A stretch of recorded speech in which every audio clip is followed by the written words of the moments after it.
be grateful when we don't ask you about this stuff during Good job, the yes. course of the season. So I'm kind of curious. You've been in a few of these races now, whether you win or don't win them. Has your kind of just feeling toward the race and this just being a part of it changed at all? Have you come to sort of accept that this is just part of it more, or do you feel more opposed to it maybe than the first time you were involved in an MVP race? I cannot control. I can control it, but I cannot control it. So if they're gonna put me in that conversation, and it's been 4 years now, so I think I'm kind of used to it. So I don't even pay attention anymore. So probably a good problem to have. Nikola, I know you said you're not used to it, but this has become the norm. How, I guess, beyond the realm of possibility was even winning the first, let alone the idea of winning 3 and 4 years when you're a kid just playing basketball or making your way through before you even, and then maybe just getting to the NBA, that you'd be the best player in the league 3 of the last 4 years? Yeah, I don't know. To be honest, I like the last year when I didn't get it, and then we won a championship, much better.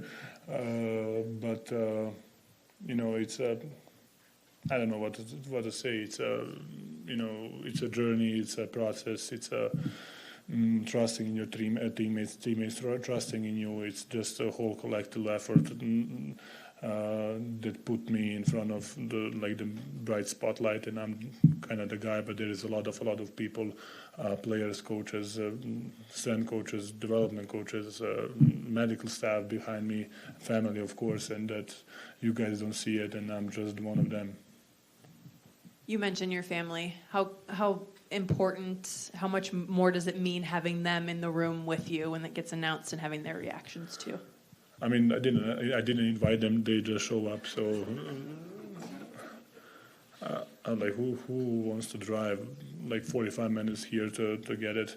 But it's nice, It's a special moment. Probably I'm gonna remember. Was the name the whole life? So it's I like to say the legacy for after career. Nikola, what is it about? Sorry, here we go. What is it about winning and competing and playing in the NBA you do love the most? What is it? I think you said it, like competing at a high level, competing against the best in the league, competing against the best coaches, competing in a tougher environment. Just lose games, win games. Experience. Just being there in the big moments, in the big games. Nikola, I know you don't like trying to think about this, but you're now one of 9 guys that have won 3 MVPs, and you're in really good company. Is there ever going to be a point where you stop and think, like, oh my goodness, I'm one of 9 guys in NBA history to do this? I just said it. When I won the first time, I was like, okay, this is cool, this is nice. When I won a second time, the list was way shorter, and now the list is kind of short. So I'm just happy to be part of those guys, those group of guys, which is not bad group of guys, right? So, like I said, I think it's a legacy for after the career, and I think I'm gonna be more maybe proud of myself after career than I'm right now. Nikola, I know you just said you save legacy stuff for after your career, but has being a father changed how you view legacy at all? Yes, in a good way. Basketball doesn't mean that much, and probably that helps me too. It's a job. It's a thing that I like. Of course, I like to do it, to play the game. Everything else. But yes, being father, that means that you don't play just for yourself or just the teammates. You have a background behind you. That's maybe when you older, you don't want them to look at your videos or whatever and say that you're bad. Or so hopefully I can talk a lot of trash there when my kid or my nephews grow up. So I'm gonna be a cool grandpa. Nikola, right here. Decky once told me that he cared more about who you became as a person than a player. Obviously for who you became more than what you did on the court. What did he mean to you? I mean, it's I always say to the people, not media people, let's say like that. I mean, he meant to me more now when he was not coach to me anymore. He was my friend. He was our family friend. He was always in my house when he was here, and we were always going to his house when I was in Golden State.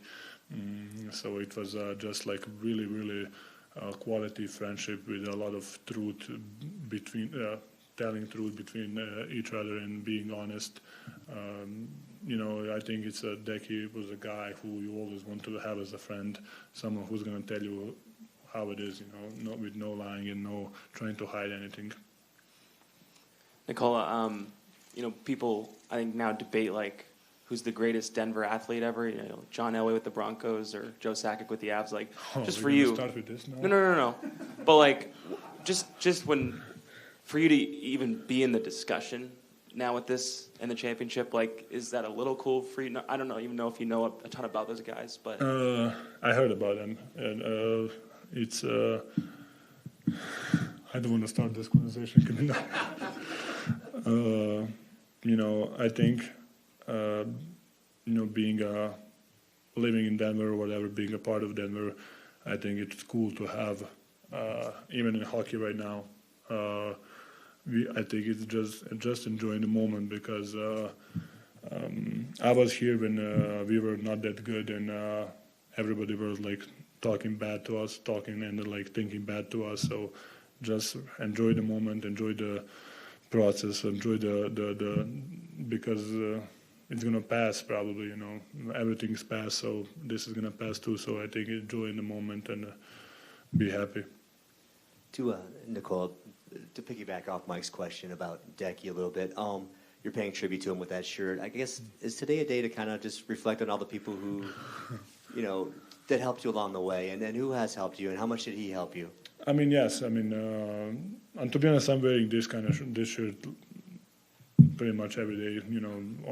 Especially when I'm in a training facility. Decky was the guy who gave me the freedom. He showed me the way how you're supposed to do things, act, train, work out, having positive energy, having positive attitude. He's the guy who's. I mean, you can just see how many players and people he affected.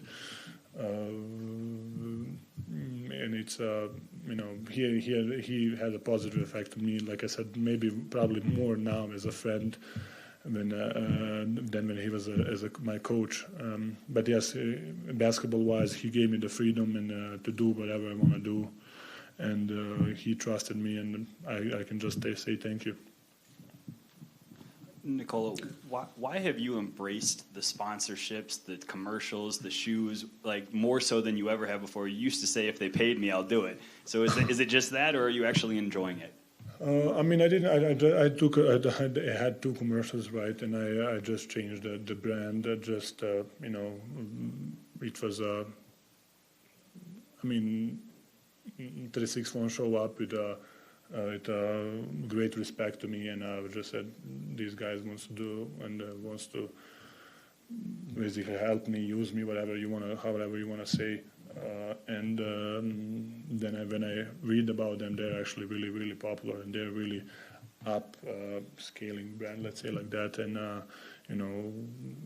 maybe I can help them too in some way. So it's but the most thing about the shoes is like the quality of shoes that I really like, and they made sure that the comfort is there, and they did a really good job. Nikola, kind of similar to what Jacob was asking, but understanding how much teams mean to fans and players. So John Elway, that's why you still see people wearing 7 jerseys and 19 jerseys. Do you at least understand what you mean to Nuggets fans and folks in this town, and what you saw with the parade, and even long after you're retired, you think about what you'll mean to everyone that's gotten to watch you and see your career grow and see all these accolades? Do you understand that part? Yes, I mean, of course, this is going to be my second home, and hopefully I'm going to come one time here after I finish career and still have friends here. I feel the respect that they show me. I'm hanging in the Washington Park and everybody's cheering me. Like they're really respectful, and I really appreciate it. Nobody's really, I'm gonna say, aggressively bugging me. Does that make any sense? Because I'm with a kid, and like they really respect me, and I really appreciate that. And they're a really good fan base, and I'm really happy that they're on our side every time when we are down or up. They're our sixth player, and people in Denver, I think they're really chill, and they're really. Like I said, I think if I'm born here or whatever, I live here, I will just enjoy the moment right now.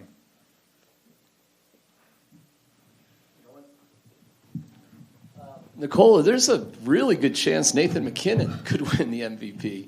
I'm just curious, your relationship, maybe you can speak on that, and what do you think about that happening here in this building, possibly this year? I mean, actually, I watched the game. I watched the game when I was back in February, right? They lost last night, right? They won? Yeah, I didn't watch it because I have other things to do. But I love the sport, first of all, and I love even being a fan. Like when I'm going to the games, I'm a fan of the Avalanche, and I think it's really cool to be part of something that it's. I think they're building the same way as the Nuggets in some way, and they're trusting their players, and they're trusting Nathan, and he's playing good, and he's really fast on those skates. It's really fast, right? And I'm really. Because I don't know how to skate and how physical, how much energy is in the when they play. It's much better in live than when you watch it on TV. Nikola, will anything be better than when you got it in Serbia when Coach came over and you guys all had like a party? And does this moment right now make you want to be home, like doing that all over again? I mean, doesn't mean that we're not gonna do it. So, I mean, maybe just not right away, but maybe when everything's finished, why not? But no, I mean, my first one, I get it here, right? In Phoenix, yeah. Nick has a great story about that. Yeah, I mean, I don't have a feeling to go home and like it doesn't have a. I mean, I would like it because it was a really special moment. All my friends, all my family were there, and of course, I came with a horse, which is a big part of my life. But that's probably unique, once in a lifetime. Nikola, other than this, what does this kind of week and this stretch of off days look like for you, just in terms of trying to mentally and physically reset and prepare? Yeah, I mean, of course, we had yesterday day off. Today we came here, work out a little bit, just mentally. Yesterday was mentally off. Today is mentally on. Just to be ready for tomorrow, Friday. Hey, Nikola, if you think back to December 15, 2016, when you became the starting center and Mike Malone put you in the starting lineup, and everything kind of changed since then, what do you remember about that date or game when you just think back to it? Don't mess it up. I remember. So everybody was telling me like, okay, you're gonna start. I said, don't mess it up. Just play the same way. I mean, and I think I did.